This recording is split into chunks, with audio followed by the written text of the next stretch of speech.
તો મિત્રો હંમેશા પક્ષીઓને ખવડાવું. જો જો બુલ્લીએ લઈ જશે.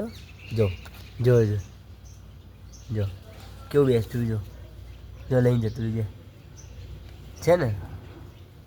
જો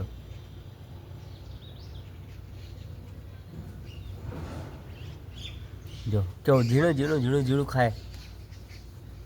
એટલે જેટલું બને એટલે પક્ષીઓને ખવડાવું અને એ જ ખવડાવેલું કોઈ દિવસ પૂન મળી શકે છે. જો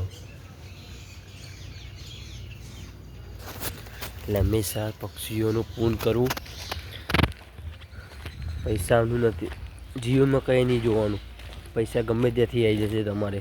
જો તમારા મનની અંદર એવું તમારે હોય કે મારે પૂન કરવું છે તો તમે બધું કરી શકો છો મિત્રો. તો ચલો મિત્રો મળીએ આપણે જય મેલડીમાં.